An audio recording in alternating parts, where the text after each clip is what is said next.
आज हमारे पास पड़ताल करने के लिए कुछ बड़ा ही दिलचस्प सामान है। ये लग रहे हैं किसी के स्टडी नोट्स, मतलब हाथ से हाईलाइट किए हुए हैं, साइड में सवाल भी लिखे हैं। और इनका जो विषय है वो बहुत ही अनोखा है। एक तरफ है मोटरयान कानून 1988, यानी ट्रैफिक के नियम, चालान, वो सब। हाँ, जो हम रोज सड़कों पर देखते हैं। और दूसरी तरफ है राष्ट्रीय सुरक्षा कानून 1980, NSA, जिसके बारे में हम सिर्फ बड़ी बड़ी खबरों में ही सुनते हैं। बिल्कुल। और पता है, यही बात इसे दिलचस्प बनाती है। ये दो कानून जो हैं वो दरअसल एक ही सिक्के के दो पहलू जैसे हैं। अच्छा, वो कैसे? मतलब एक कानून समाज को रोजमर्रा की जिंदगी में व्यवस्थित रखने के लिए, सेफ रखने के लिए, राइट। और दूसरा कानून वो देश को असाधारण खतरों से बचाने के लिए।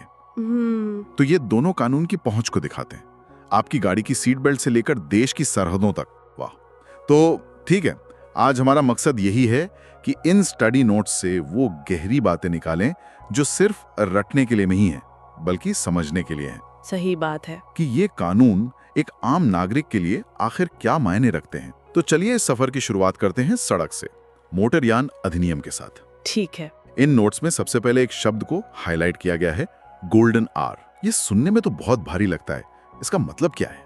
ये बहुत ही जरूरी और संवेदनशील बात है।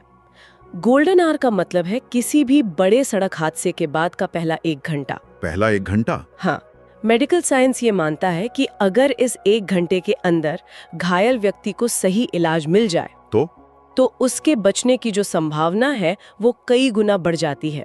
कानून में इस शब्द को शामिल करने का मकसद ही यही था कि लोग इसकी अहमियत को समझें और मदद के लिए आगे आएं। मतलब उस 1 घंटे की कीमत किसी की पूरी जिंदगी हो सकती है। ये जानना वाकई बहुत जरूरी है। अच्छा, तो कानून की बात हो रही है तो सबसे पहले गाड़ी चलाने के लिए लाइसेंस की बात आती है।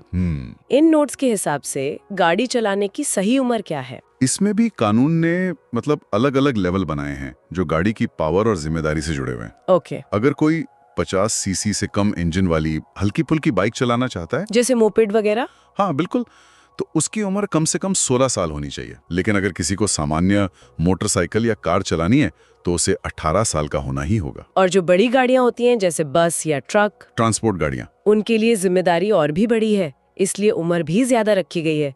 किसी भी तरह की ट्रांसपोर्ट गाड़ी चलाने के लिए ड्राइवर की उम्र कम से कम 20 साल होनी जरूरी है। अच्छा। ये दिखाता है कि कानून मानता है कि ज्यादा पावर और ज्यादा यात्रियों की जिम्मेदारी के लिए ज्यादा मैच्योरिटी की जरूरत होती है। सही बात है। ये तो हुई नियम की बात, पर हम सब जानते हैं कि नियम टूटते भी हैं। इन नोट्स में इस पर भी जोर है कि अगर कोई बिना लाइसेंस के गाड़ी चलाते पकड़ा जाए तो क्या होगा? इसके लिए कानून अब पहले से कहीं ज्यादा सख्त हो गया है। अगर कोई बिना लाइसेंस के गाड़ी चलाता पकड़ा जाता है तो उस पर सीधा 5,000 रुपए का जुर्माना है। 5,000 रुपए? जी, ये सिर्फ एक छोटी मोटी भूल नहीं है, इसे एक गंभीर अपराध माना जाता है। ये तो काफी बड़ी रकम है। ये दिखाता है कि सरकार इसे कितनी गंभीरता से ले रही है। अच्छा, ये तो लाइसेंस की बात हुई, लेकिन इन नोट्स में उन चीजों पर भी जोर दिया गया है जो हम और आप जैसे लोग रोज सड़क पर देखते हैं। सबसे पहले तो हेलमेट का मुद्दा है। ओह, ये तो बहुत कॉमन है। हाँ, लोग अक्सर बहुत हल्के में लेते हैं इसे। बिल्कुल, और यही सोच सबसे खतरनाक है।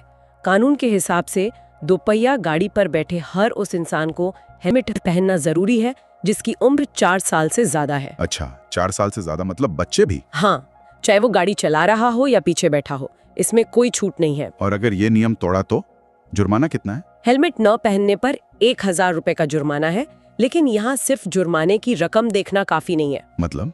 दिलचस्प बात यह है कि 2019 में जो संशोधन हुआ उससे पहले ये जुर्माना सिर्फ 100 रुपए हुआ करता था। सिर्फ 100 रुपए, और अब सीधा 1,000, मतलब 10 गुना ज्यादा। हाँ, और ये जो 10 गुना की बढ़ोतरी है यह एक साफ संदेश देती है कि अब ये मजाक नहीं है। बिल्कुल, सरकार अब इसे एक छोटी मोटी गलती नहीं बल्कि एक जानलेवा लापरवाही के तौर पर देख रही है। ये पैसे से ज्यादा सोच में बदलाव लाने की कोशिश है। सही कहा। और यही बात शायद कार में सीट बेल्ट पर भी लागू होती है। लोग अक्सर पिछली सीट पर बेल्ट लगाना जरूरी नहीं समझते। हाँ, ये सोच करके क्या फर्क पड़ता है? लेकिन नियम तो उनके लिए भी उतना ही सख्त होगा। बिल्कुल, आगे की सीट हो या पीछे की, सीट बेल्ट ना लगाने पर भी जुर्माना ठीक उतना ही है, 1,000 रुपए। ओके। हेलमेट और सीट बेल्ट दोनों को कानून एक ही नजर से देखता है। ये आपकी अपनी सुरक्षा के लिए सबसे जरूरी चीजें हैं और इनके साथ कोई समझौता नहीं हो सकता। इन नोट्स में एक और चीज पर बहुत ज्यादा जोर दिया गया है, और वो है शराब पीकर गाड़ी चलाना, ड्रंक ड्राइविंग। यहाँ तो सिर्फ जुर्माने की नहीं बल्कि जेल की भी बात की गई है। और होनी भी चाहिए, क्योंकि ये सड़क पर सबसे खतरनाक अपराधों में से एक है। सही बात है। आप सिर्फ अपनी ही नहीं बल्कि सड़क पर चल रहे हर इंसान की जान दांव पर लगा देते हैं। कानून ये कहता है कि अगर आपके खून में अल्कोहल की मात्रा 30 मिलीग्राम प्रति 100 मिलीलीटर से ज्यादा है तो आप अपराधी हैं। बिल्कुल। और सजा क्या है इसकी? अगर कोई पहली बार ये जुर्म करता है तो उसे 6 महीने तक की जेल या 10,000 रुपए का जुर्माना या दोनों हो सकते हैं। ओके।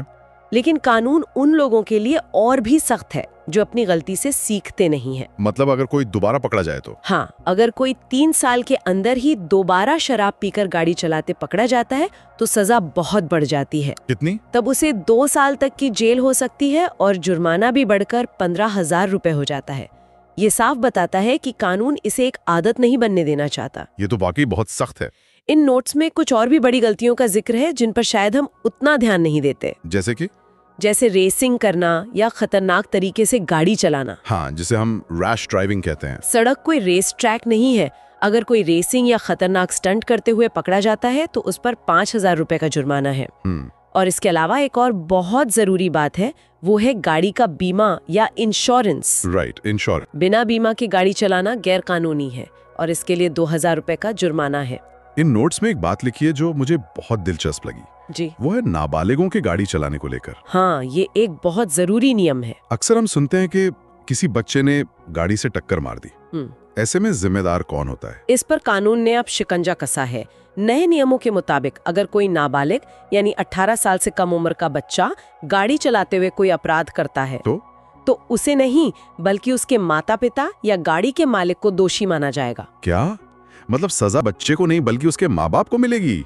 ये तो बहुत बड़ी जिम्मेदारी है। बिल्कुल, उन पर जुर्माना भी लगेगा और उन्हें जेल भी हो सकती है। और सिर्फ इतना ही नहीं, उस गाड़ी का रजिस्ट्रेशन सर्टिफिकेट भी रद्द कर दिया जाएगा। बाप रे। इसका सीधा संदेश है, आपके बच्चे की हरकतों के जिम्मेदार आप हैं। आप उन्हें चाबी देने से पहले 100 बार सोचें। वाह, ये तो वाकई एक बड़ा बदलाव है। एक और नियम है जिसका जिक्र है, आपातकालीन गाड़ियों को रास्ता न देना।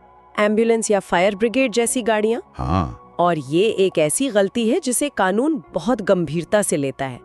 अगर कोई एम्बुलेंस या फायर ब्रिगेड जैसी इमरजेंसी गाड़ी को रास्ता नहीं देता तो उस पर 10,000 रुपए का भारी जुर्माना लग सकता है।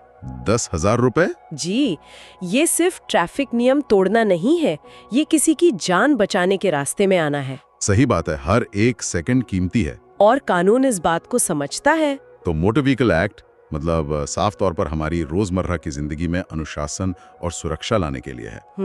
ये भारी जुर्माने, सख्त नियम, ये सब हमारी एक दूसरे के प्रति जिम्मेदारी की बात करते हैं। लेकिन कानून का दायरा यहीं खत्म नहीं होता। क्या होता है जब खतरा किसी एक व्यक्ति की गलती से नहीं बल्कि पूरे देश की सुरक्षा या व्यवस्था से जुड़ा हो? यहीं पर हमारे इन नोट्स का दूसरा हिस्सा यानी राष्ट्रीय सुरक्षा कानून या NSA तस्वीर में आता है। एकदम सही ट्रांजिशन है। हम अब व्यक्तिगत जिम्मेदारी से हटकर राज्य की जिम्मेदारी के दायरे में जा रहे हैं। NSA एक बहुत ही अलग तरह का कानून है। इसका मुख्य आधार है निवारक निरोध यानी प्रिवेंटिव डिटेंशन। निवारक निरोध, ये सुनने में थोड़ा जटिल लगता है। आसान भाषा में इसका क्या मतलब है? इसे ऐसे समझिए कि ये कानून का इमरजेंसी ब्रेक है। Emergency brake? हाँ, आमतौर पर पुलिस किसी को तब गिरफ्तार करती है जब वो कोई जुर्म कर चुका होता है, लेकिन NSA सरकार को ये शक्ति देता है कि वो किसी व्यक्ति को कोई जुर्म करने से रोकने के लिए। हाँ, मतलब सिर्फ इस शक पर कि वो भविष्य में देश के लिए खतरा बन सकता है, उसे पहले ही हिरासत में ले लें। मतलब किसी को सिर्फ शक के आधार पर बिना कोई जुर्म किए हिरासत में लिया जा सकता है। ये तो सरकार के हाथ में बहुत बड़ी शक्ति है, बेशक, और इसीलिए इसका इस्तेमाल सिर्फ कुछ खास परिस्थितियों में ही किया जा सकता है। जैसे जब सरकार को लगे कि कोई व्यक्ति देश की सुरक्षा, भारत के दूसरे देशों के साथ संबंधों या फिर सार्वजनिक व्यवस्था बनाए रखने में कोई खतरा पैदा कर सकता है। बिल्कुल, या फिर जरूरी सामान की सप्लाई में कोई बाधा डाल सकता है, तब इस कानून का इस्तेमाल हो सकता है। तो अगर किसी को इस कानून के तहत हिरासत में ले लिया गया तो उसे कितने समय तक रखा जा सकता है? क्या ये अनिश्चित काल के लिए हो सकता है? नहीं, अनिश्चित काल के लिए नहीं। कानून के मुताबिक किसी भी व्यक्ति को एनएसए के तहत ज्यादा से ज्यादा 12 महीने तक हिरासत में रखा जा सकता है। 12 महीने? हाँ, लेकिन इसमें भी एक शर्त है। सरकार एक बार में हिरासत को 3 महीने से ज्यादा नहीं बढ़ा सकती। 3 महीने से ज्यादा नहीं? तो फिर 12 महीने तक कैसे रखा जा सकता है? यहीं पर इस कानून का एक सेफ्टी वॉल्व या कहिए एक चेक एंड बैलेंस सिस्टम काम करता है। ओके। जिसे सलाहकार बोर्ड कहते हैं। अच्छा। हर 3 महीने के बाद सरकार को मामले को इस बोर्ड के सामने पेश करना होता है। अच्छा। और अगर बोर्ड को लगता है कि हिरासत को आगे बढ़ाने के लिए ठोस कारण है, तभी सरकार ऐसा कर सकती है, वरना व्यक्ति को रिहा करना पड़ता है। तो ये सलाहकार बोर्ड एक तरह की न्यायिक निगरानी है, ये पक्का करने के लिए कि इस ताकत का गलत इस्तेमाल ना हो। हाँ, आप इसे एक तरह की न्यायिक जांच कह सकते हैं। कौन होते हैं इस बोर्ड में? इस बोर्ड में 3 सदस्य होते हैं और ये सभी लोग या तो हाई कोर्ट की जज होते हैं, या रह चुके होते हैं, या फिर जज बनने की योग्यता रखते हैं। मतलब कानून के बड़े जानकार? बिल्कुल। इसका मतलब ये है कि हिरासत में रखने के सरकार के फैसले की समीक्षा कानून के जानकार और अनुभवी लोग करते हैं। ये जानना जरूरी था। पर जिस व्यक्ति को हिरासत में लिया गया है, क्या उसके भी कुछ अधिकार होते हैं या उसे बस? नहीं, उससे कुछ बहुत जरूरी अधिकार मिलते हैं। सबसे पहले तो सरकार को उस व्यक्ति को हिरासत में लेने की वजह बतानी पड़ती है। आमतौर पर 5 दिनों के अंदर और कुछ खास मामलों में 10 दिनों के अंदर उसे लिखित में बताना होता है कि उसे क्यों हिरासत में लिया गया है। और वजह जानने के बाद वो व्यक्ति क्या कर सकता है? सबसे जरूरी बात यह है कि हिरासत में लिए गए व्यक्ति को चुपचाप सब कुछ सहना नहीं पड़ता। कानून उसे अपनी बात रखने का, या यूं कहें कि इस हिरासत के खिलाफ अपील करने का पूरा हक देता है। अच्छा। वो सरकार के सामने अपना पक्ष रख सकता है कि उसे क्यों लगता है कि उसकी गिरफ्तारी गलत है।